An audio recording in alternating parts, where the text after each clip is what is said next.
Hello po, magandang umaga po. Welcome back po to my channel. Ngayon po, i-share ko lang po sa inyo kung paano gumawa uli ng fermented plant juice. Nung last video ko po, naggumawa po ako ng fermented fruit juice. Ngayon po, ipapakita ko naman po sa inyo. I-share ko kung paano gumawa ng fermented plant juice. Makukuha lang po natin, na magagawa po natin sa mga natural na sangkap po, katulad po ng mga dahon ng kamote, dahon ng alugbati, dahon ng kangkong, kakawati, malunggay. Lahat po ng dahon na mabilis tumubo, pwede pong gawin nating sangkap. Kahit may mga damo, mga Bermuda grass, Carabao grass, lahat po ng damo na pwedeng na mabilis po tumubo, pwede pong gawin nating sangkap sa paggawa ng fermented plant juice. Ang fermented plant juice po pala, napakayaman po nito sa nitrogen, lalong-lalo na po yung dalawang sangkap katulad po ng kakawati at malunggay. So, napakayaman po niyan sa nitrogen. Kailangan naman po ng mga halaman para po hindi po sila manilaw, mabansot, para tumibay po yung mga ugat nila at yung mga stems. Yan po ang purpose ng paggawa ng fermented plant juice. Nakakatipid po pati tayo, hindi na po natin kailangan bumili ng mga synthetic fertilizer katulad po ng mga urea, complete, lahat po ng mga makakatipid po tayo. Dito lang po natin makukuha sa paligid-ligid sa loob lang ng bakura natin, sa loob ng bahay. Makakagawa na po tayo ng organic fertilizer. Ngayon po ipapakita ko po sa inyo kung paano gumawa.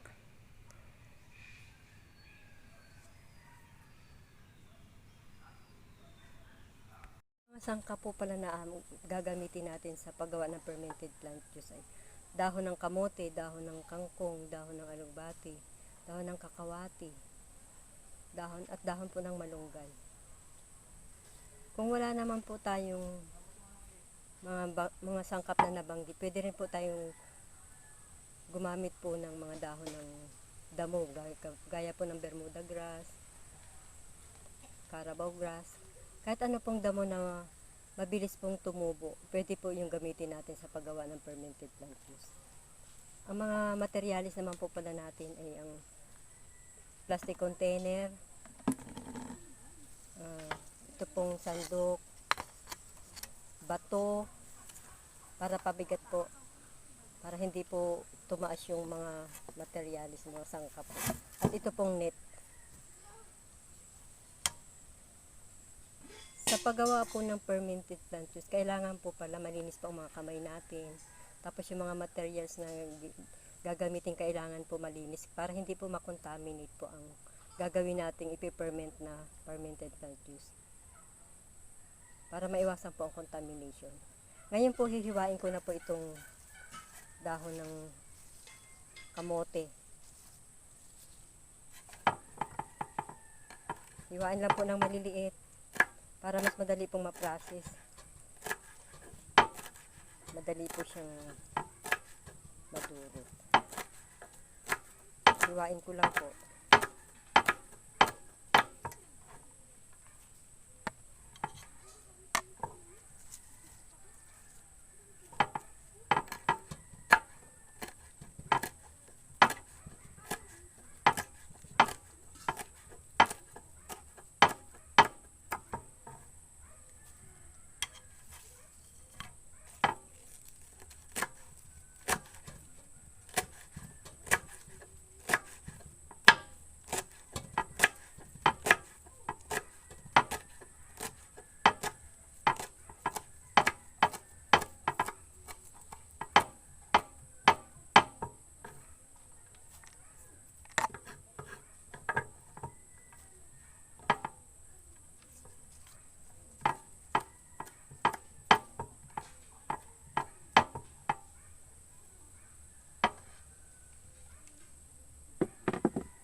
Ang ratio po pala nito is 2 parts ng mga dahon Tapos 1 part po ng molasses. Kung wala po tayong molasses, pwede naman po tayong gumamit ng brown sugar. Ang dapat po natin gamitin ay brown sugar kasi mas masustansya po siya. May sustansya pa po, mas marami pa po makukuha nito kaysa po sa white sugar. Ngayon po isasalin ko na po sa plastic container. Isalin ko na po yung mga dahon na hiniwa-hiwa.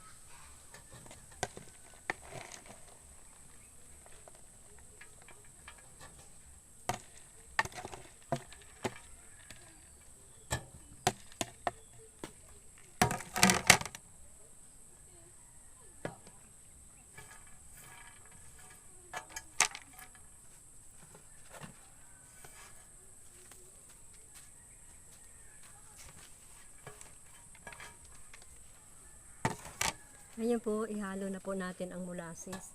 Kung wala nga po palang molasses, pwede rin pong alternative ang brown sugar. Ngayon po ang gagamitin ko po molasses kasi meron po ako. Ihalo na po natin ang molasses sa mga hiniwa-hiwang mga dahon.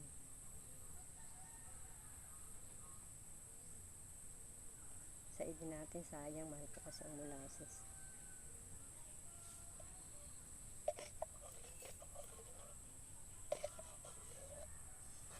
Ngayon, haluin po natin ng maayos para madali po siyang ma-process. Pag durog na durog po kasi, mas madali po siyang ma-process. Yung iba po, binabayo po nila para mas madali po. Pero ngayon po ako, hahaluin ko na lang po siya, pwede naman po.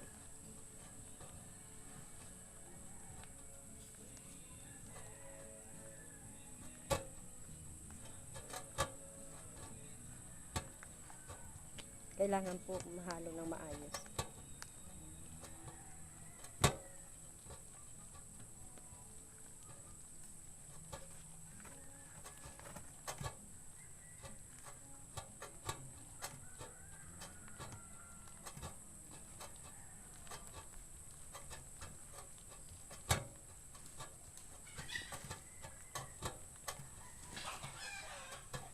Ito na po siya, nahalo ko na nasa ilalim niya.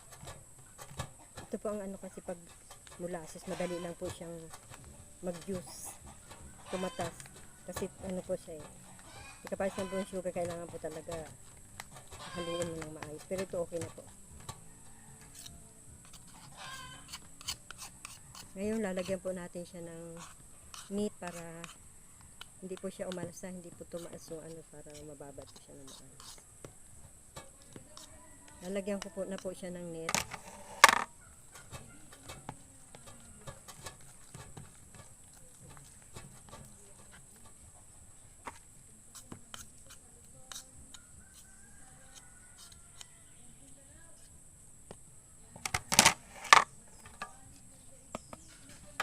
Ito po nga pa palang ano, binabad ko pa po sa mainit na tubig itong net at ang bato para po malinis at hindi nga po talaga makontaminate po yung ating gagawin. Ngayon po dadaganan ko po siya ng bato para po hindi umibabaw yung mga material, mga sangkap na gagawin po yun.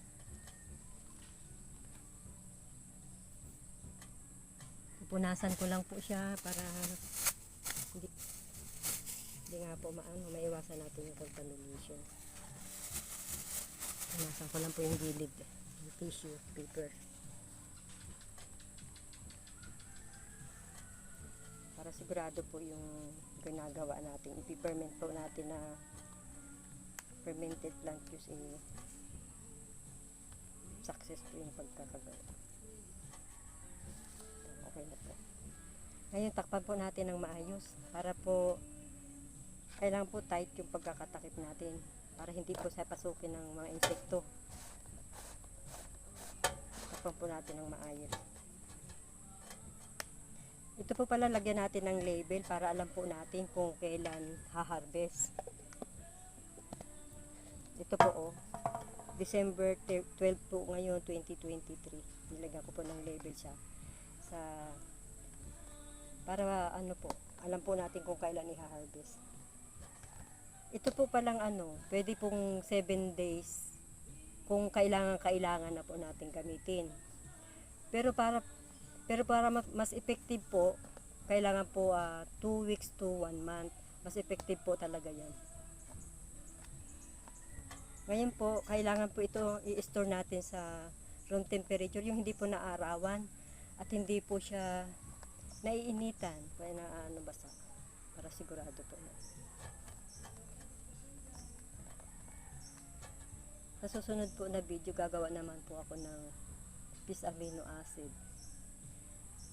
Sana po tangkilikin po natin ang mga organic fertilizer kasi safe po ito kainin yung mga gulay na ini-sprayhan natin, pinatatabaan po natin ng mga organic fertilizer. Safe po yung kainin.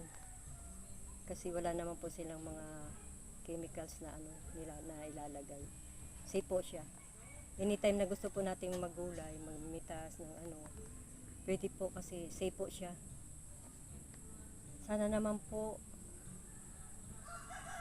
may natutunan po kayo sa sinare ko ko ngayon sa inyo na paggawa ng fermented plants. So sana po i-like nyo naman po, tapos mag-subscribe na din po para po kayo updated po sa susunod ko pong video. Ngayon po, marami pong salamat. God bless us all. Salamat po. Thank you very much.